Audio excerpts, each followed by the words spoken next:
الحمد للہ رب العالمین، الصلاۃ والسلام علی رسولہ النبی الکریم، اما بعد،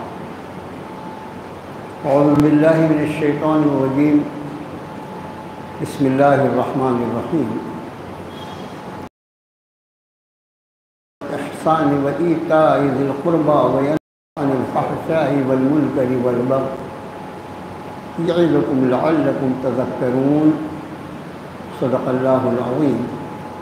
اللہم صل علی محمد وعلی آل محمد وبارک وسلم۔ بے شک اللہ تمہیں حکم فرماتا ہے عدل یعنی انصاف کا اور احسان کا، اور قرابت داروں کو ان کے حقوق ادا کر دینے کا، اور وہ تمہیں منع فرماتا ہے بے حیائیوں سے اور گناہ کے کاموں سے اور احکام خداوندی کے مقابلے میں بغاوت سے۔ وہ تمہیں نصیحت فرماتا ہے تاکہ تم اس نصیحت کو اخذ کرو۔ سورۃ النحل کی اس آیت نمبر 90 کی روشنی میں گزشتہ کئی ہفتوں سے کچھ گزارشات آپ کے سامنے عرض کی جا رہی ہیں، جو ہم میں سے ہر فرد کی انفرادی زندگی سے متعلق ہیں۔ اسلام کا کمال ہے، یہ اتنا اکمل ترین دین ہے کہ ایک ایک شخص کی انفرادی زندگی کو وہ اتنا حسین اور خوبصورت بنا دینا چاہتا ہے، اس لیے کہ معاشرہ، سماج جو ہے وہ افراد سے بنتا ہے۔ جب افراد کی اصلاح ہوگی تو معاشرے کی خود بخود اصلاح ہو جائے گی۔ اس لیے یہ ایک ایک فرد کی انفرادی زندگی میں اس کے عقائد کی اصلاح کے ساتھ اس کے انفرادی اعمال کی اس طرح اصلاح کرتا ہے کہ ہر فرد اپنے وجود کے اعتبار سے حسن اخلاق کا ایسا نمونہ بن جائے کہ جس کی وجہ سے اس کے اپنے حقوق بھی پوری طرح محفوظ ہوں اور دوسرے کے حقوق پر کسی طرح کا کوئی ڈاکہ نہ پڑنے پائے۔ قرآن کی تعلیمات افراد سے بحث کرتی ہے۔ یہ خوب یاد رکھے، پوری امت مسلمہ کے افراد کی اصلاح سے ہی سماج کی اصلاح۔ میں اگر اس بات کا انتظار کرتا رہوں کہ جب تک میرا پڑوسی نہیں سدھرے گا اس وقت تک میں اپنے آپ کو نہیں سدھاروں گا تو قیامت آ جائے گی، سدھار نہیں ہوگا۔ بلکہ ہر شخص ابتدا اپنی ذات سے کرنے کا فیصلہ کر لے، انشاءاللہ آنے والا کل ہی بہت ساری تبدیلیاں اپنے ساتھ لائے گا۔ گزشتہ نشستوں میں حقوق الوالدین کے تعلق سے، ماں باپ کے حقوق اولاد پر کیا کچھ ہیں، اس کا کچھ حصہ آپ کے سامنے عرض کیا گیا۔ گزشتہ 2 ہفتوں سے میں اس بات کی کوشش کر رہا ہوں اپنے طور سے کہ اس کے بعد ایک بہت ہی نازک رشتہ جو میاں بیوی کا ہوتا ہے، اس رشتے کے تعلق سے عرض کروں، لیکن دونوں ہفتہ بعد شروع کرنے سے رہ جاتی ہے۔ میرے بھائیوں، اللہ عز و جل نے اس انسانی معاشرے کو مرد اور عورت ان 2 حصوں میں تقسیم فرمایا ہے۔ قرآن پاک ارشاد فرماتا ہے کہ من عمل صالحا من ذکر او انثى وهو مؤمن فلنحيينه حیاة طیبة ولنجزینهم اجرهم باحسن ما كانوا يعملون۔ جو کوئی نیک عمل کرے، من عمل صالحا، جو کوئی نیک عمل کرے، من ذکر او انثى، وہ چاہے مرد ہو یا عورت ہو، وهو مومن، مگر اس کا مومن ہونا شرط ہے۔ کوئی مومن مرد، کوئی مومن عورت، جو کوئی عمل صالح کرے رب تعالیٰ نے اس سے وعدہ فرمایا اس کو حیات طیبہ عطا فرمائے، پاکیزہ زندگی عطا فرمائیں گے، وَلَنَجْزِيَنَّهُمْ أَجْرَهُمْ بِأَحْسَنِ مَا كَانُوا يَعْمَلُونَ، اور اس کے اعمال کا اس کو بہترین بدلہ عطا فرمائے۔ اس کا معنی یہ کہ کسی مرد کو مرد ہونے کی وجہ سے کوئی فضیلت حاصل نہیں، یہ بنیاد یاد رکھیں اللہ کے لیے، کسی مرد کو مرد ہونے کی حیثیت سے کوئی فضیلت حاصل نہیں ہے، اور اسی طرح کسی عورت کو عورت ہونے کی وجہ سے اس کے درجے میں کسی طرح کی کمی نہیں۔ کیا کسی قرآن کی آیت سے یا کسی حدیث مبارکہ سے کوئی شخص یہ بتا سکتا ہے کہ ایک مرد اگر 2 رکعت نفل نماز پڑھے تو اس کو ثواب کچھ زیادہ ملے گا، اور اگر کوئی عورت 2 رکعت نماز پڑھے تو اس کو کم ملے گا؟ معاذ اللہ، ہرگز نہیں۔ قرآن نے کہا من عمل صالحا، جو کوئی نیک عمل کرے، نیکی کرنا شرط ہے اور اس نیکی کرنے والے کا مومن ہونا شرط ہے، مرد ہو یا عورت ہو دونوں کے درجات برابر رکھے۔ ایک بہت ہی دل کو ہلا دینے والی بات عرض کرتا ہوں کہ آج ہم کو اپنے مرد ہونے پر تکبر ہو گیا ہے۔ ہم کو ایسا لگتا ہے کہ ہمارے اختیارات اتنے مرتب کر دیے گئے ہیں، اور جس کی وجہ سے ہمارے ظالمانہ سلوک کی وجہ سے، میں بھی اس میں شامل ہوں، اللہ گواہ ہے، اپنے آپ کو الگ کہہ کے نہیں کہتا، ہمارے ظالمانہ سلوک کی وجہ سے بعض عورتیں یہ سوچنے پر مجبور ہو جاتی ہیں کہ کاش اللہ نے مجھے عورت نہ بنایا۔ آپ میں سے کون اس کا انکار کرتا ہے؟ کوئی شخص ہے جو میری اس بات کا انکار کر دے؟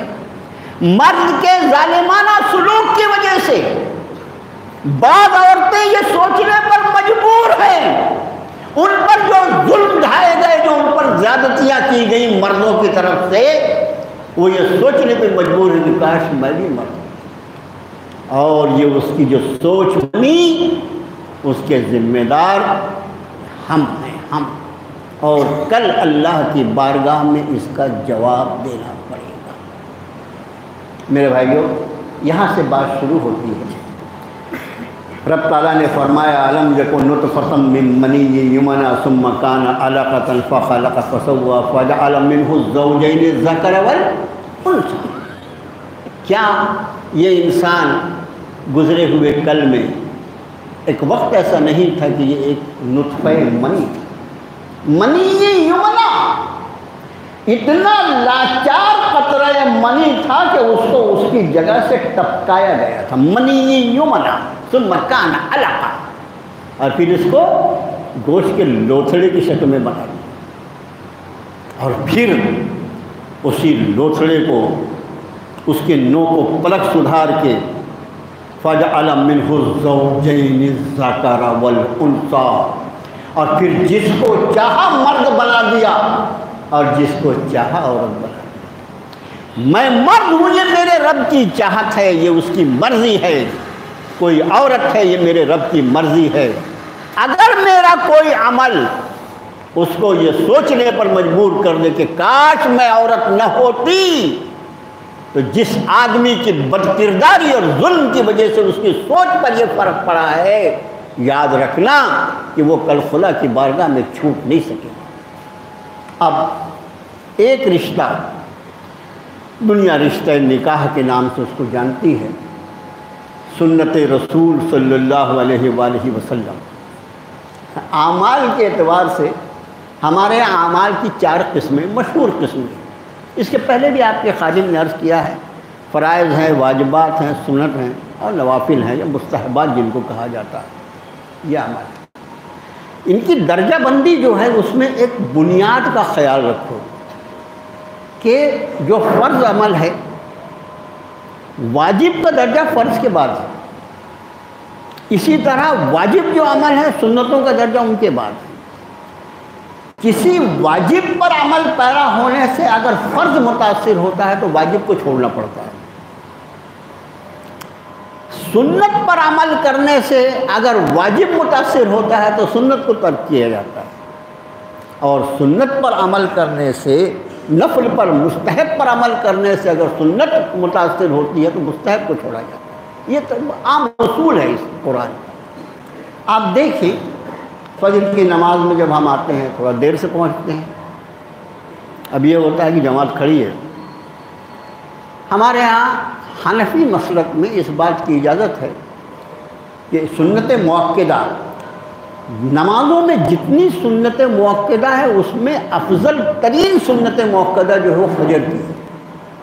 حالت سفر میں بھی وہ سنت نہیں چھوڑنا چاہیے، یہ خیال رہے، فجر کی سنت جو ہے وہ حالت سفر میں بھی نہیں چھوڑنا ہے، اتنی اہم ترین۔ ایک حدیث شریف میں اللہ کے رسول صلی اللہ علیہ وسلم نے ارشاد فرمایا کہ تجھ کو اگر گھوڑوں کے پیروں سے روند بھی دیا جائے، اتنی مظلومی کی بھی حالت میں تو ہو، تو بھی اس حال میں جو فجر کی سنت کو ترک مت کرنا۔ جسے آپ انداز کریں فجر کی سنتیں کتنی ہیں۔ لیکن اب ایک آدمی آیا، اس کو ایسا لگتا ہے کہ انشاءاللہ میں اپنی سنت ابھی پڑھ لوں گا تو جماعت مل جائے گی، تو اس کو اجازت ہے کہ وہ سنت ایک کونے میں پڑھ لے، وہ بیچ میں نہیں یا صف میں نہیں کھڑے ہو کے پڑھنا ہے، ایک طرف پڑھ لے۔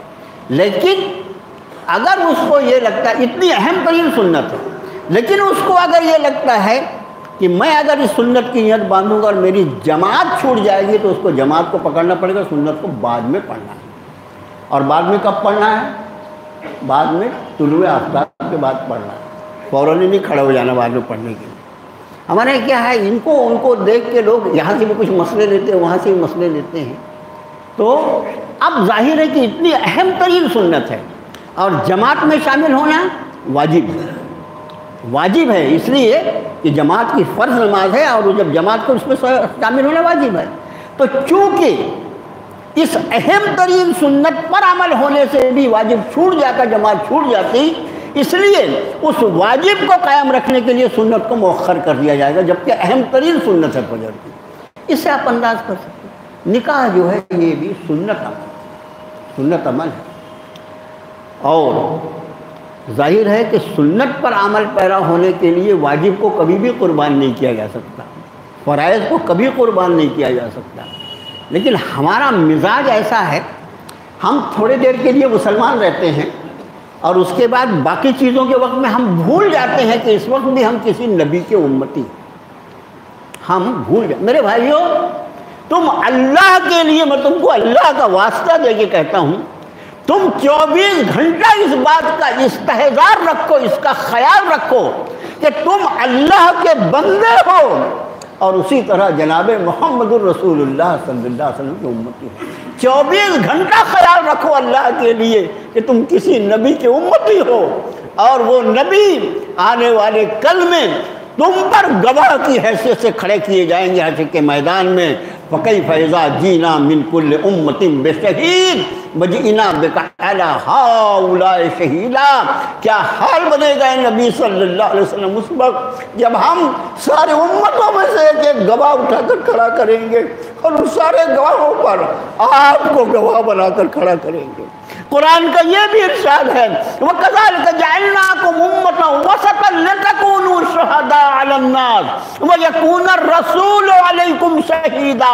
ہم نے تمہیں درمیانی امت بنایا ہے، تمہیں لوگوں پر گواہ بنایا جائے گا، اور رسول صلی اللہ علیہ وسلم تم پر گواہ بنا کر کھڑے کیے جائیں گے۔ امت اس کا خیال رکھے، 24 گھنٹہ وہ اپنے اللہ کی بندہ ہے، اور 24 گھنٹہ وہ اپنے نبی کا امت ہے۔ اس کا خیال رکھے، اس کا خیال رہے گا نا تو بہت سے اعمال کے وقت ہمیں شرم آئے گی کہ میں یہ عمل کر رہا ہوں، محمد الرسول اللہ کے امتی کو یہ زیب دیتا ہے کیا؟ یہ نبی کی سنتوں سے اس کا تعلق ہے کیا؟ یہ عمل میں کیسے کروں؟ میرے بھائیو، اصل عنوان جو ہے وہ ہے میاں اور بیوی کے تعلقات، حقوق الزوجین۔ اس میں میں چاہوں گا کہ آپ کی توجہ قرآن شریف کی ایک آیت کی طرف کروں۔ قرآن جو ہے وہ بنیادوں کو بیان کرتا ہے۔ قرآن، اگر کسی کو قرآن کی تعلیمات سے واقفیت نہیں ہے تو اس کو اسلام کی بنیادی تعلیمات سے تعلق نہیں۔ یہ قرآن پاک کا 21واں پارہ ہے۔ سورہ روم، اسے فرمایا وَمِنْ آیَاتِهِ أَنْ خَلَقَ لَكُم مِّنْ أَنفُسِكُمْ أَزْوَاجًا لِتَسْكُنُوا إِلَيْهَا وَجَعَلَ بَيْنَكُم مَّوَدَّةً وَرَحْمَةً إِنَّ فِي ذَلِكَ لَآيَاتٍ لِقَوْمٍ يَتَفَكَّرُونَ۔ عجیب ہے۔ اور وَمِنْ آیَاتِهِ، اور یہ بھی اللہ کی نشانیوں میں سے ہے۔ قرآن پاک اللہ کی نشانیاں بیان کرتا ہے۔ نشان کس کو بولتے ہیں؟ نشان اس چیز کو کہتے ہیں جو کسی کا پتہ دیتی ہے۔ کسی راستے میں اگر پیروں کے نشان دکھائی دیں تو یہ معلوم ہوتا ہے کہ یہاں سے کوئی گزرا ہے۔ تو نشانی جو ہے اللہ کی وہ نشانیاں جن پر غور و خوض کر کے آدمی اللہ کو پا سکتا ہے، اللہ کو پہچان سکتا ہے، اللہ کی معرفت حاصل کر سکتا ہے اور اللہ تک پہنچ سکتا ہے۔ وہ ساری نشانیاں اس کو قرآن نشانی کہتا ہے۔ یہی وجہ ہے کہ قرآن کی ہر آیت کو بولتے ہیں یہ قرآن کی آیت ہے۔ آیت یعنی کیا؟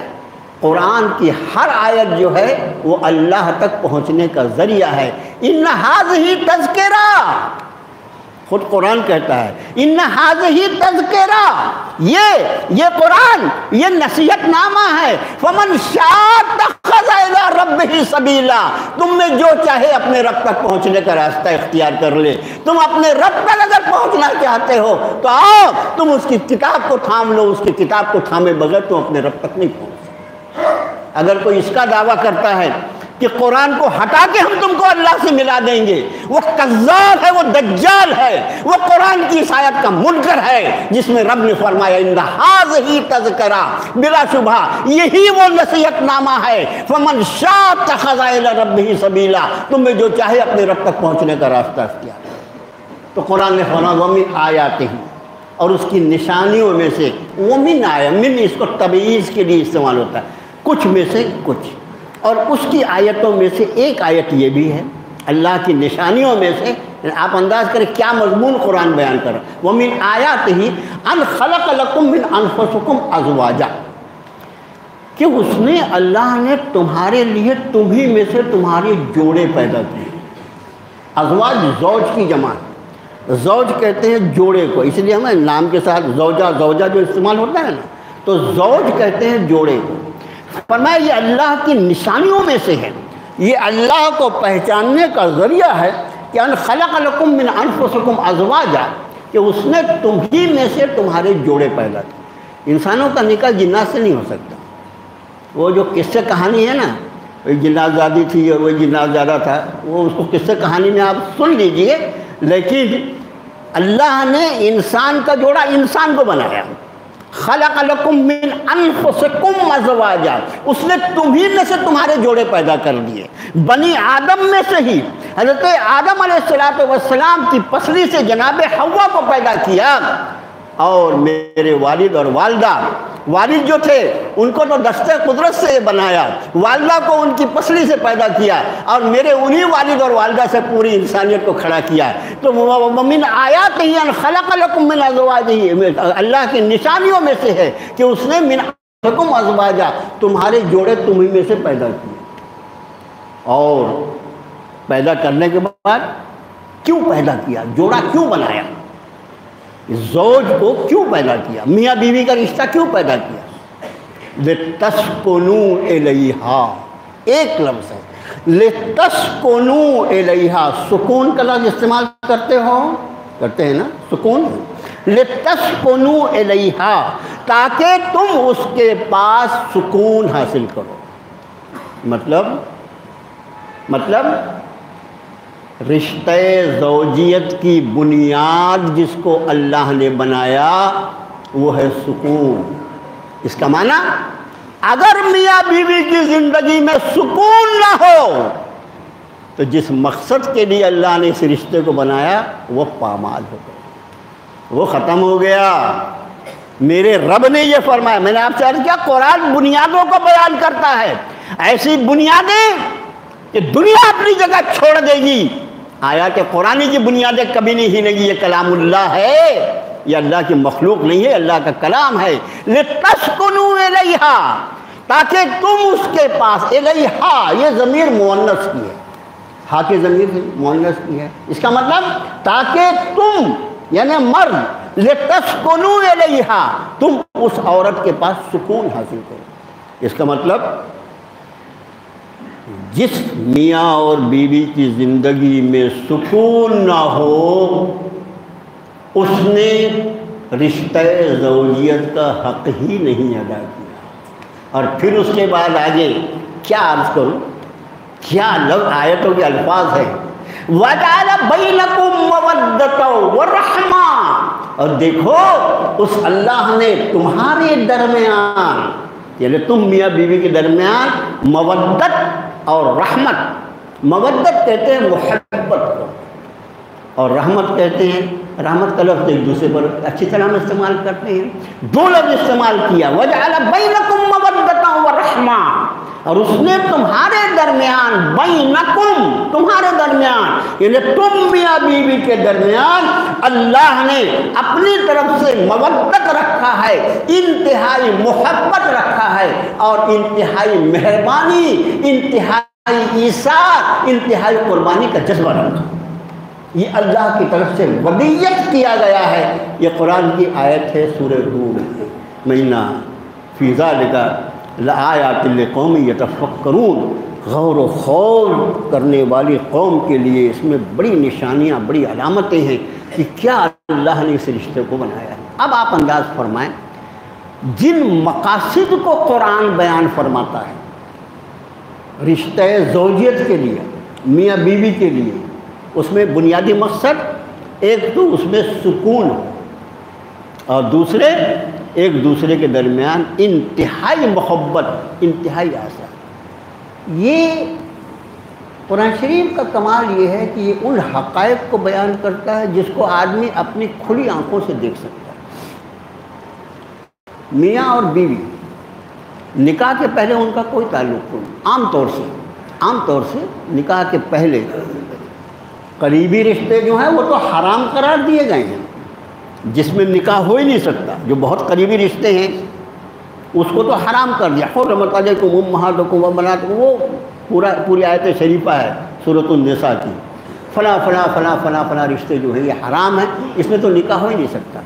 اب ظاہر ہے نکاح جو ہوتا ہے وہ غیر اور غیر میں ہوتا ہے، اور ہم یہ کہہ سکتے ہیں اب تو جدید ٹیکنالوجی جو ہے اس نے بہت ساری آسانیاں پیدا کی اور بہت ساری خرابیاں بھی پیدا کی، اور خرابیاں آسانیوں کے مقابلے میں زیادہ ہیں، یہ اچھی طرح سمجھ لیں۔ تو اب تو لوگ ایک دوسرے کو جاننے لگے ہیں، ورنہ آج سے 30-40 سال پہلے، یعنی جب ہماری جوانی کا وقت تھا اور یا پھر جب ہمارا لڑکپن تھا، جب ہم لوگوں کے رشتے ہوتے دیکھتے تھے، عموماً کوئی جانتا نہیں تھا ایک دوسرے کو، لیکن آپ انداز کریں ایجاب اور قبول کے ساتھ جیسے ہی اس ایجاب و قبول کے ساتھ نکاح واقع ہو جاتا ہے، اور نکاح کے واقع ہوتے ہی ان دو اجنبی مردوں اور عورتوں میں یا لڑکے اور لڑکیوں میں اللہ تعالیٰ جو محبت ڈال دیتا ہے اپنی طرف سے، خدا کی قسم دنیا اس کی مثال نہیں پیش کر سکتی، نہیں پیش کر۔ میاں بیوی کی محبت جو ہے وہ بھی مثالی محبت ہوتی ہے، لیکن میرے بھائیو اس کی شرط یہ ہے کہ یہ میاں بیوی اللہ کے احکام کے حدود کی پاسداری کرنے۔ آج ایک میں انوکھا نہیں، آپ سب میں ایسے میرے کتنے بزرگ ہوں گے، کتنے بھائی ہوں گے جن کے پاس بچیوں کے ایسے ایسے مسائل آتے ہیں جن کو سن کر کبھی کبھی بعض بچیاں بھی اپنے والدین کے ساتھ آ جاتی ہیں اپنے احوال کو بیان کرنے کے لیے، اور ان کو سن کر آدمی اپنے آنسو نہیں روک سکتا، اس لیے کہ میں بھی صاحب اولاد ہوں، آپ بھی صاحب اولاد ہیں۔ اگر میں آپ کی بیٹی کو اپنی بیٹی نہ سمجھوں تو لعنت ہے میری سوچ پر۔ میرے رب نے تو مجھ کو تم کو اس رشتے میں جوڑا ہے، انما المؤمنون اخوۃ، ایمان والے آپس میں بھائی بھائی ہیں۔ میں کیسا بھائی ہوں کہ تمہاری بیٹی پر کچھ پڑے اور میں آرام سے بیٹھا رہوں کہ میری بیٹی تو اپنے گھر میں آرام کی زندگی گزار رہی ہے، یہ مومنانہ سوچ نہیں، یہ منافقانہ سوچ ہے، یہ غیر مومنانہ سوچ ہے۔ سوچ تو مومنانہ سوچ وہ ہوتی ہے کہ تکلیف تم کو ہو اور دل میرا دھڑکے، اس لیے کہ جناب محمد الرسول اللہ صلی اللہ علیہ وآلہ وسلم نے فرمایا یہ پوری امت مسلمہ ایک جسد واحد کی طرح، حدیث شریف کے الفاظ ہیں جسد الواحدہ، ایک جسم کی طرح ہیں۔ فرمایا جس طرح جسم کے کسی حصے کو تکلیف پہنچے لیکن پورا جسم اس کو محسوس کرتا ہے۔ یہ اللہ کے رسول صلی اللہ علیہ وسلم کی دی ہوئی تشبیہ ہے۔ اگر اس تشبیہ کا اطلاق ہم پر نہیں ہوتا تو ہم خود غرض ہیں، ہم خود غرض ہیں۔ اللہ کے رسول صلی اللہ علیہ وسلم نے فرمایا تم میں سے کوئی شخص اس وقت تک مومن نہیں ہو سکتا۔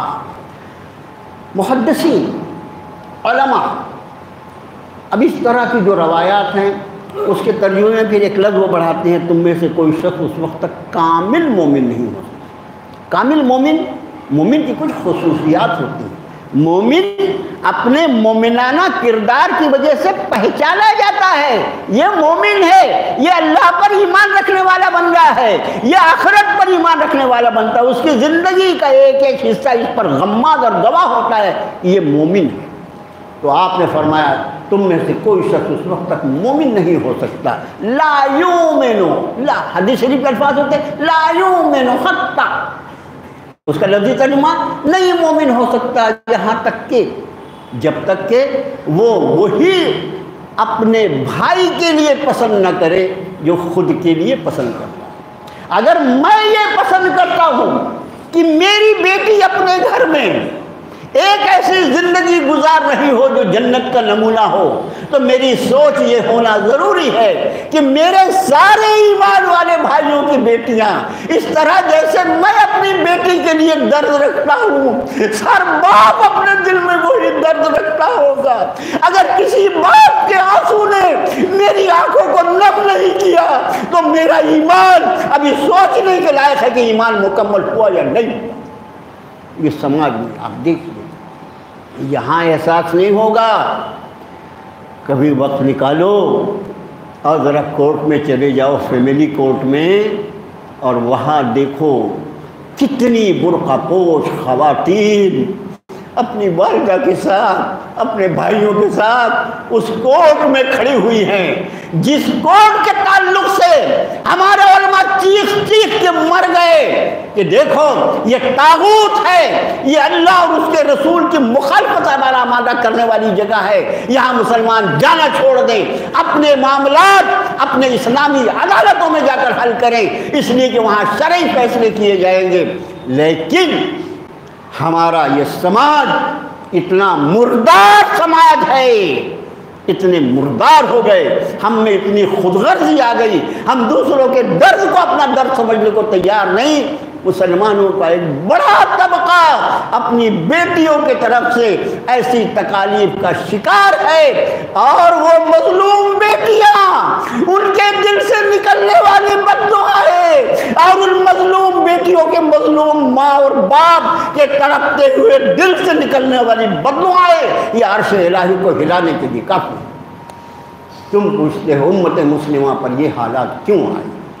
گھر میں بیٹھ کے یہ حالات نہیں سدھریں گے، اس کے لیے تم کو نکلنا پڑے گا، اپنے گھر چھوڑنے پڑیں گے اور رسک لینا پڑے گا، خطرات مول لینے پڑیں گے، لوگوں کی دشمنیاں مول لینی پڑیں گی۔ حق جب بولو گے، حدیث شریف میں سرکار نے فرمایا حق کڑوا ہوتا ہے، حق بولنا پڑے گا۔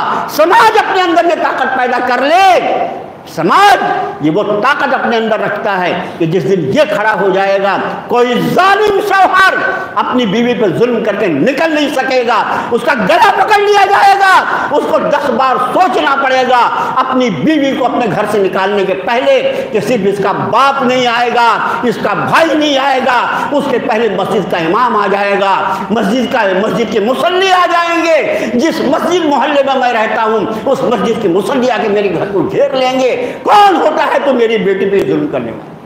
تم کو یہ کرنا پڑے گا مسلمانوں، اور اگر ایسا نہیں کرو گے تو جو حالات ہیں حالات اس سے بدتر ہوں گے، حالات اس سے بدتر ہوں گے، اس لیے کہ مظلوم کی بد دعا ضرور قبول کی جاتی ہے، چاہے وہ مظلوم کافر ہی کیوں نہ ہو۔ اگر کافر کی بد دعا تمہیں ہلا سکتی ہے تو بیٹیوں کی، ایمان والی بیٹیوں کی اور ایمان والے ماں اور باپوں کے دلوں سے نکلی ہوئی بد دعائیں تو تم کیسے محفوظ رہ سکتے ہو؟ انشاءاللہ اس کے تعلق سے اگلی کچھ باتیں اگلے ہفتے اگر اللہ نے موقع عطا فرمایا۔ وصلی اللہ تعالیٰ علی خیر خلقہ محمد وآلہ۔